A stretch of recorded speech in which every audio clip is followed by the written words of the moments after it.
اعوذ باللہ من الشیطان الرجیم بسم اللہ الرحمن الرحیم الف لام میم ذالک الکتاب لا ریب فیہ ھدی للمتقین الذین یؤمنون بالغیب ویقیمون الصلاة ومما رزقناہم ينفقون والذین یؤمنون بما انزل الیک وما انزل من قبلک وبالآخرۃ هم یوقنون اولئک علی ھدی من ربہم واولئک هم المفلحون الی آخرہ۔ صدق اللہ العلی العظیم وبلغنا رسولہ النبی الکریم ونحن علی ذلک لمن الشاہدین والشاکرین والحمد للہ رب العالمین۔ ان اللہ وملائکتہ یصلون علی النبی یا ایہا الذین آمنوا صلوا علیہ وسلموا تسلیما۔ اللہم صل وسلم علی سیدنا ومولانا محمد وعلی آل سیدنا ومولانا محمد وبارک وسلم وصلوا علیہ۔ محترم مکرم محتشم ناظرین و ناظرات، سامعین و سامعات،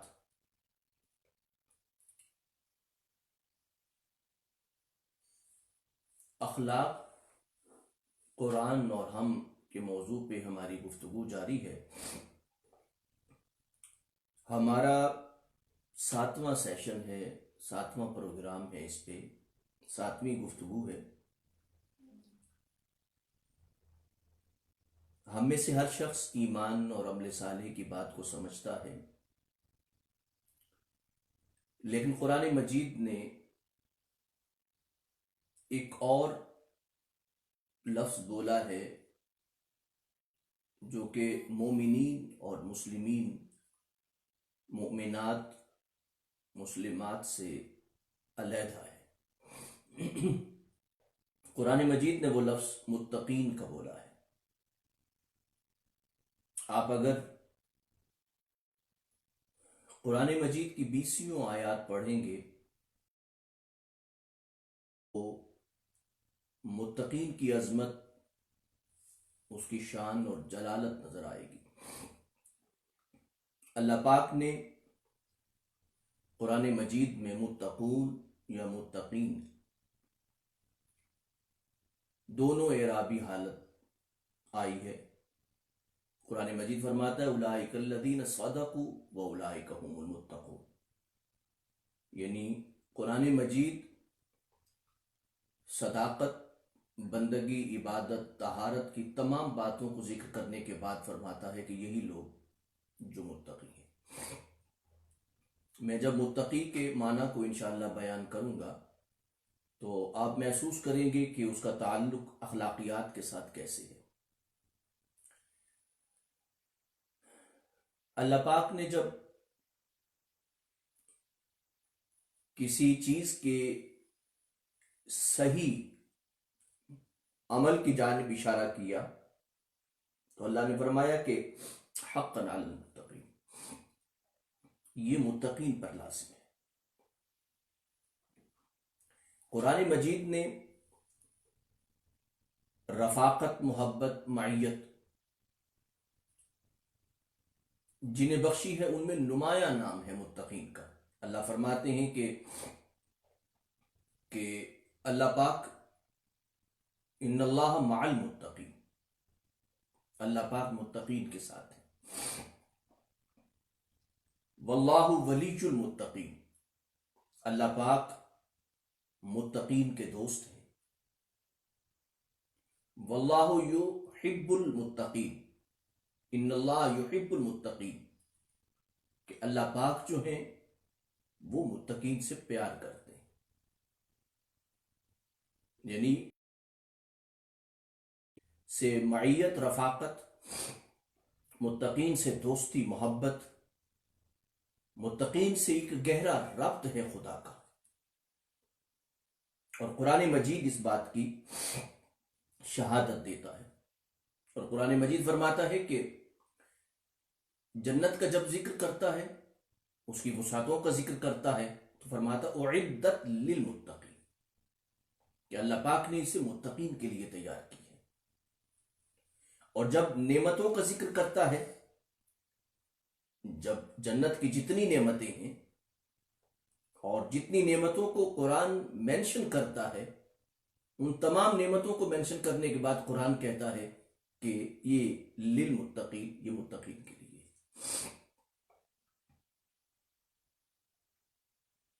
اور پھر قرآن مجید جو فرماتا ہے وہ اہم بات ہے، وہ یہ ہے کہ یہ ساری چیزیں متقین کے لیے تیار کی گئی ہیں، لیکن ایک اور اہم عظمت اور شان یہ ہے والآخرۃ عند ربک للمتقین، متقین کی جو آخرت ہے اللہ کی بارگاہ میں، جو مقام اور عزت ہے آخرت کے حوالے سے، وہ متقین کے لیے۔ والآخرۃ عند ربک، یعنی آخرت اللہ کی بارگاہ میں ہے، للمتقین، متقین کے لیے۔ اور قرآن مجید نے جب یہ بات بتانی چاہی کہ عزت والا کون ہے، اس کائنات میں سب سے زیادہ عزت کس کی ہے، مال سے، منال سے، دولت سے، زمین سے، جاگیر سے، عزت کس چیز کا نام ہے؟ قرآن کہتا ہے کہ ان اکرمکم عند اللہ اتقاکم، کہ جو تم میں سے سب سے زیادہ متقی ہے۔ 20 آیات ہیں قرآن مجید کی جنہوں نے متقی کے لفظ کو بولا ہے۔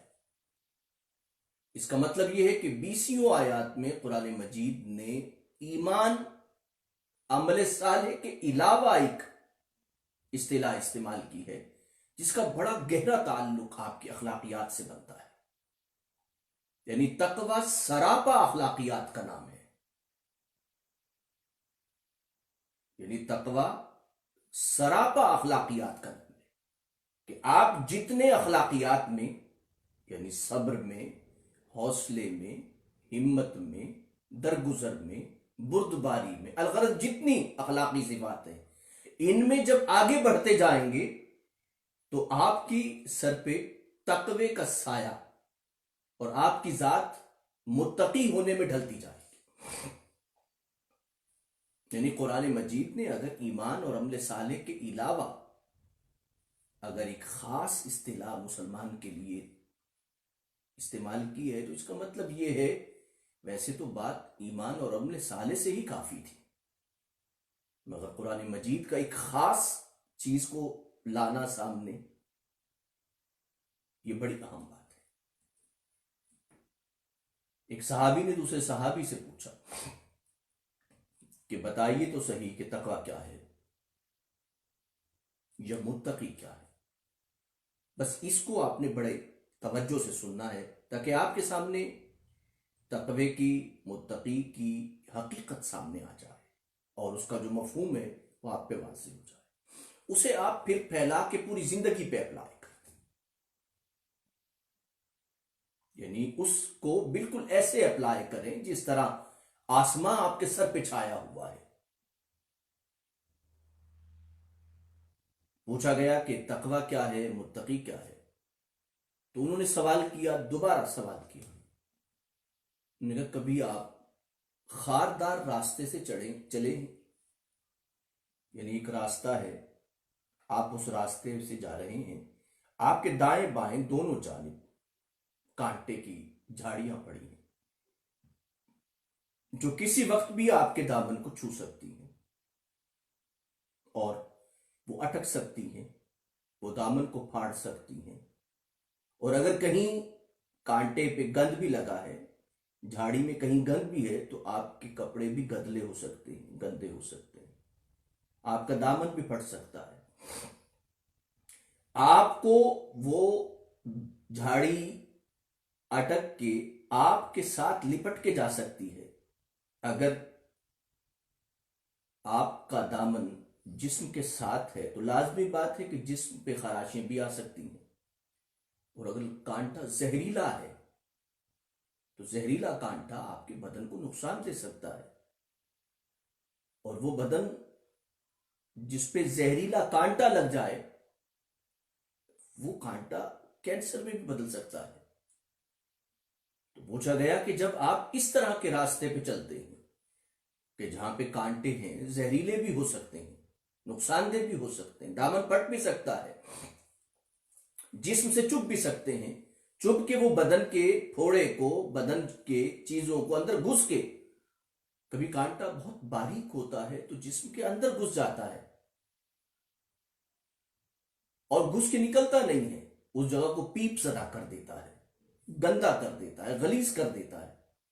تو انہوں نے کہا کہ جب آپ اس طرح کے راستے پہ چلتے ہیں تو کیسے چلتے ہیں؟ انہوں نے فرمایا کہ میں پہلے دیکھتا ہوں راستے کو، اچھا یہ راستہ ہے تو پھر میں دامن کو سمیٹ لیتا ہوں۔ یعنی آپ اس وقت ذہن میں لائیے گا کہ انسان تہمت باندھتا ہوں، یعنی اس راہ پہ جا رہا ہے، تہمت بندھا ہے، چولا پہنا ہے، اس نے کھلا لباس پہنا ہوا ہے اس نے، یعنی انسان کھلی ڈولی زندگی لے کے چل رہا ہے، پرفضا مقام پہ ہے، لیکن راستہ اس طرح کا آ گیا ہے زندگی۔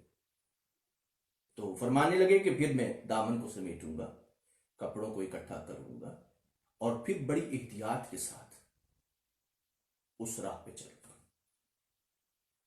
تو صحابی رسول نے فرمایا کہ یہ جو آپ محتاط ہو کے چل رہے ہیں نا، احتیاط سے چل رہے ہیں، دامن کو آپ نے سمیٹا ہے، آپ نے کانشیس ہو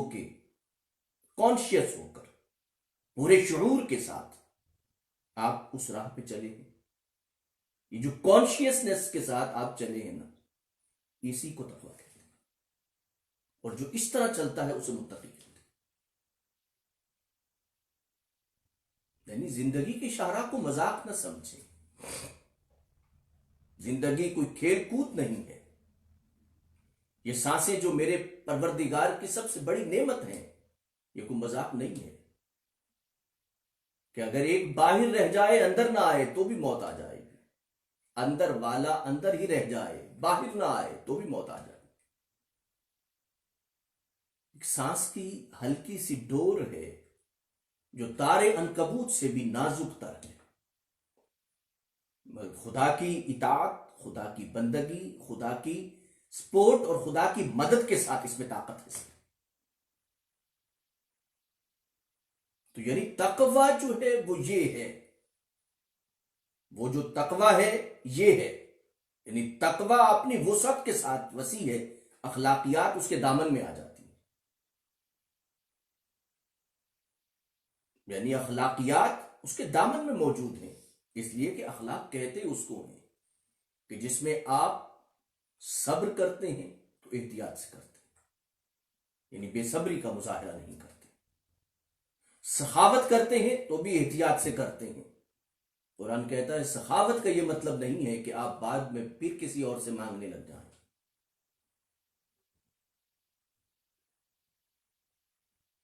یعنی تقوی اسی چیز کا نام ہے کہ آپ غلط باتوں سے اپنے دامن کو بچا لیتے ہیں اور صحیح باتوں کی جانب اپنے سفر کو شروع کر دیتے ہیں۔ آپ نے سنا اس صحابی رسول کی بات کو کہ یہ نہیں تھا کہ راستہ اگر خاردار ہو تو پھر چلا نہ جائے، چھوڑ دیا جائے، نہیں، راستہ خاردار ہو، راستہ خراب ہو، دامن کو سمیٹیے، راستے کو نہیں چھوڑا جاتا، یعنی اس کا مطلب یہ ہے کہ اسی راہ پہ چلا جائے گا، ثابت قدمی کے ساتھ، استقامت کے ساتھ اور فرض شناسی کے ساتھ اسی راستے پہ چلا جائے گا، لیکن اس راستے کو چھوڑے بنا منزل تک پہنچنے کی کوشش کی جائے گی۔ آپ دیکھیے قرآن مجید جب یہ فرماتا ہے کہ یہ قرآن لا ریب ہے، اس میں کوئی شک نہیں ہے، لا ریب ہے کتاب یہ، مگر قرآن اتنا اہم نقطہ پہلی آیت میں، پہلی قرآن مجید کی دوسری آیت پاک میں، حروف مقطعات کو چھوڑ کے دوسری آیت پاک میں قرآن کہتا ہے ہدی للمتقین، یعنی یہ متقین کے لیے ہدایت ہے۔ یعنی آپ غور کیجئے کہ قرآن مجید نے فرمایا کتاب تو لا ریب ہے پر ہدی للمتقین، یہ متقین کے لیے ہدایت ہے۔ دیکھیے قرآن مجید نے مؤمنین بھی نہیں بولا، قرآن مجید نے مسلمین نہیں بولا، قرآن مجید نے عابدین نہیں بولا، قرآن مجید نے مصلحین نہیں بولا۔ اس طرح کے سینکڑوں الفاظ ہیں جو قرآن مجید میں مینشن کیے گئے، مگر وہ لفظ نہیں بولا کوئی بھی، مگر فرمایا ہدی للمتقین، اس لیے کہ شاہراہ زندگی کو کانٹوں کے باوجود نہ چھوڑنے والے لوگ اس کتاب سے ہدایت حاصل کر سکتے ہیں، جنہیں پتا ہے کہ ہم نے ہر صورت میں منزل تک پہنچنا ہے، پر پھر بھی اپنے دامن کو ان علائشوں سے، گندگیوں سے بچا کے چلنا ہے، لالچ سے، حرص و ہوس سے، بدتمیزی سے، بد اخلاقی سے، بد کرداری سے بچا کے چلنا ہے، ظلم سے، زیادتی سے بچا کے چلنا ہے۔ قرآن کہتے ہیں کہ اس کتاب میں کوئی شک نہیں ہے، پر ہدایت متقین کے لیے، ہدی للمتقین۔ آپ غور کیجئے کہ میں اس وقت بڑا حیران ہوتا ہوں کہ جب قرآن مجید نے دوسری آیت پاک میں ہی حروف مقطعات کے بعد قرآن مجید کو سمجھنے کے لیے ایک بڑی اہم بات کر دی کہ متقین، تقوی بہت ضروری ہے۔ آگے قرآن کیا کہتا ہے، متقین میں کیا ہونا چاہیے؟ الذین یؤمنون بالغیب، وہ جو ایمان لاتے ہیں بن دیکھے۔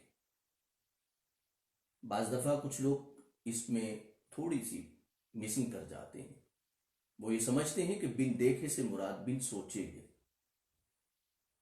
بن سوچے نہیں ہے، بن دیکھے ہے۔ بن دیکھے کسی کی بات پہ یقین کرنا اور بن دیکھے کسی کی بات پہ بھروسہ کرنا، یہ ہے اصل میں۔ اگر ہم اس بات کو کہیں کہ بن سوچے کہیں تو قرآن مجید نے تقریباً 1500 مقامات پہ علم کی بات کی ہے، تفکر کی بات کی ہے، تدبر کی بات کی ہے، تعقل کی بات کی ہے، سوچنے کی بات کی ہے، غور و فکر کی بات کی ہے، علم میں آگے بڑھنے کی بات کی ہے۔ 1500 آیات ہیں قرآن مجید کی جہاں پہ قرآن مجید نے علم کو، علیم کو،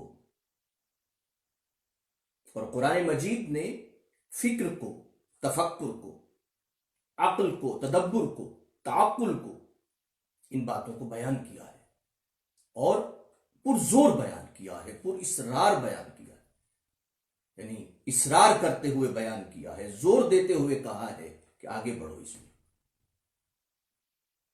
یہ بن سوچے نہیں ہے، بن دیکھے ہے۔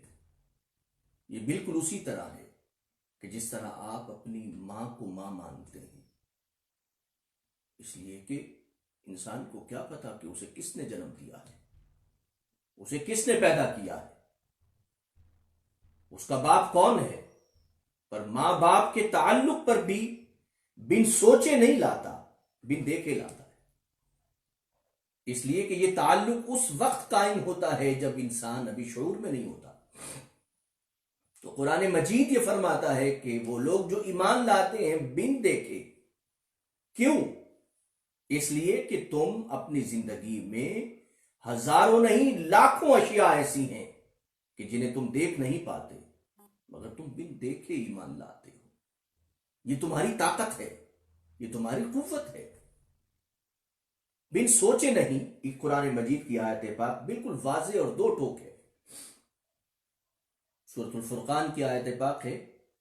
ہم جب عباد الرحمن کو بیان کریں گے انشاءاللہ ہم اس آیت پاک کے حصے کو بھی بیان کریں گے دوستوں کے سامنے، لیکن یہ چونکہ ابھی سامنے ہے بطور دلیل کہ آپ کے سامنے رکھتا ہوں۔ والذین اذا ذکروا بآیات ربہم لم یخروا علیہا صما وعمیانا، کہ جب ان کے سامنے قرآن کی آیات بھی پڑھی جاتی ہیں تو یہ نہیں ہے کہ اندھے اور بہرے اور گونگے بالکل ایسے صم و بکم،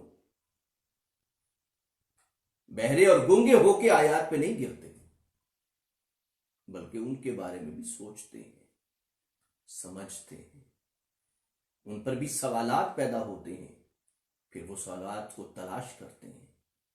قرآن مجید پڑھنے والا جانتا ہے کہ سینکڑوں آیات پہ انسان سینکڑوں بار سوچتا ہے، انہیں سمجھنے کی کوشش کرتا ہے، کئی بار اس کے دل میں کھٹک پیدا ہوتی ہے، وہ کھٹک مٹانے کے لیے سارا قرآن پھر بار بار پڑھتا ہے، بار بار سوچتا ہے۔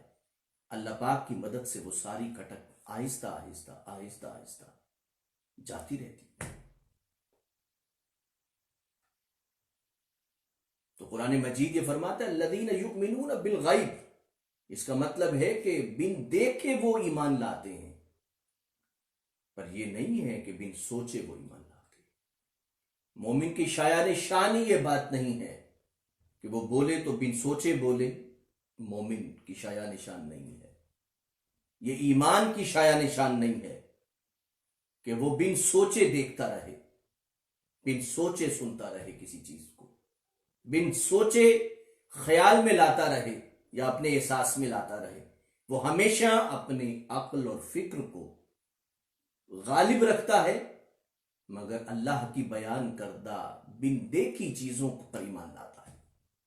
یعنی اس کی اصل طاقت خدا پہ بھروسہ ہوتا ہے، خدا پہ یقین ہوتا ہے، اصل طاقت اس کی وہ ہوتی ہے. تو قرآن مجید دوسری بات جو بیان کرتا ہے وَيُقِيمُونَ الصَّلَاةَ، وہ نماز قائم کرتے ہیں. ایمان لاتے ہیں، نماز قائم کرتے ہیں. نماز کے قیام کا کیا مطلب ہوتا ہے؟ قیام کا مطلب کیوں رکھا گیا نماز کو؟ انسان سوچتا ہے یہ کیوں رکھا گیا آخر؟ دراصل یہ خدا سے ربط کا ایک ذریعہ ہے کہ آپ نے اپنے بندے ہونے کا اعتراف کرنا ہوتا ہے رب کی بارگاہ میں جا کے. جب آپ اپنی پیشانی کو زمین پہ رکھتے ہیں تو اعتراف بندگی کر رہے ہوتے ہیں، اور 2 بار سجدہ کرتے ہیں. 2 بار سجدہ کر کے آپ یہ بتاتے ہیں کہ میں بندہ ہوں، میں عابد ہوں، تو معبود ہے، میں مخلوق ہوں، تو خالق ہے، میں مملوک ہوں، تو مالک ہے. یہ جو ربط ہے دراصل یہ تجدید عہد کا ربط ہوتا ہے، تجدید محبت کا ربط ہوتا ہے، تجدید بندگی کا ربط ہوتا ہے. بعض لوگ کہتے ہیں کہ یہ اتنی نمازیں کیوں؟ یہ دراصل تجدید ہے. یعنی انسان کا ہر لمحے خدا سے محبت، خدا سے بندگی کی تجدید ہے. ہر لمحے وہ اس کیفیت کو محسوس کرنا چاہتا ہے. آپ نے دیکھا ہے کہ انسان جس چیز میں لذت محسوس کرتا ہے اس عمل کو بار بار کرتا ہے.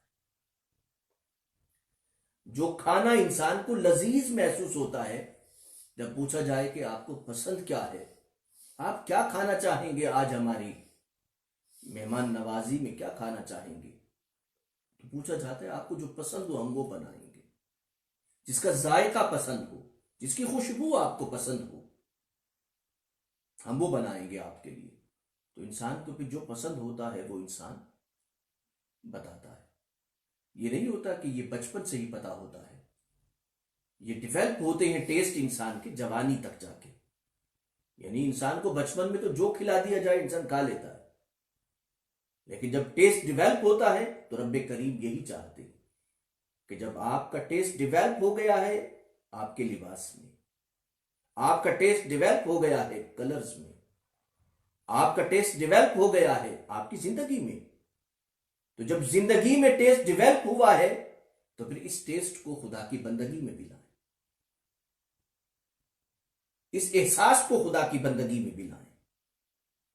اس لیے کہ ہر چیز کا ایک ٹیسٹ ہے، ایک لذت ہے، ایک ذائقہ ہے. جب آپ نے اپنی زندگی میں ہر لذت کو، ہر ذائقے کو پیک پہ کر لیا ہے تو اب آئیے، اب آئیں عبادت کے ذائقے کو بھی پیک پہ لے کے جائیں. رمضان شریف جب آتا ہے تو وہ دراصل یہی چاہتا ہے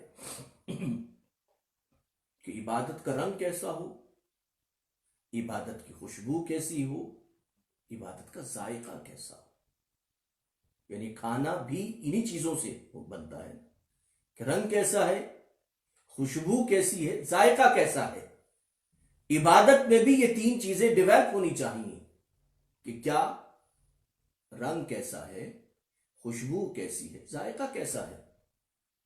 تو قرآن مجید یہ فرماتا ہے وَيُقِيمُونَ الصَّلَاةَ، یعنی وہ پڑھتے نہیں ہیں، قائم کرتے ہیں.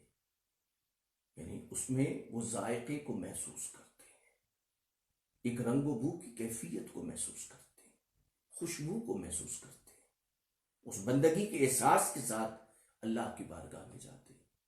قرآن آگے فرماتا ہے وَمِمَّا رَزَقْنَاهُمْ يُنْفِقُونَ، ہم نے انہیں جو صلاحیتیں دی ہیں، جو بھی دیا ہے، رزق جو کہلاتا ہے، ہم انشاءاللہ اللہ پاک نے کرم فرمایا تو ہم متقین میں جو صفات ہونی چاہیے، ہم نے ان صفات میں سے ہم نے آپ کے سامنے متقی کا بھی وضاحت کر دی، اور اس کے ساتھ ساتھ یہ بھی بتایا کہ اس میں پہلی دو جو باتیں قرآن مجید نے بیان کی کہ وہ بن دیکھے ایمان لاتے ہیں، یعنی خدا پہ ان کے دل کی کروٹوں میں، دل کی دھڑکنوں میں خدا پہ بھروسہ، خدا پہ اعتبار، خدا پہ یقین ہوتا ہے، بن دیکھے خدا، بھروسہ بھی، اعتبار بھی، یقین بھی۔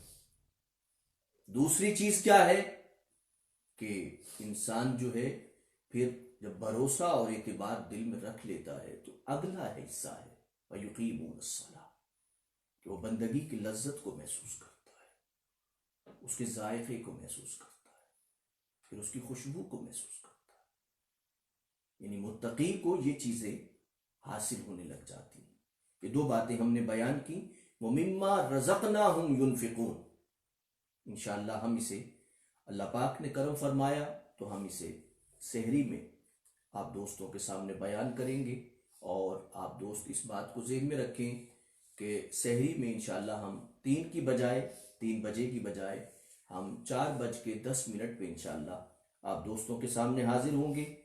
اللہ پاک آپ کو سلامت رکھے، آپ کے روزوں کو قبول فرمائے، آپ کو سحری اور افطاری کی برکتیں عطا فرمائے، اور جو ہے کل جو ہے انشاءاللہ ہم سحری کا جو وقت، افطاری کے وقت جب ہم 7 بجے کا ٹائم ہے، لیکن کل ہم انشاءاللہ 7:30 بجے سے آغاز کریں گے جو 8 بجے تک ہوگا۔ اللہ پاک آپ کو، آپ کی ہر سانس کو برکتوں سے نوازے، آمین ثم آمین۔ السلام علیکم ورحمۃ اللہ وبرکاتہ، وما علی الا البلاغ۔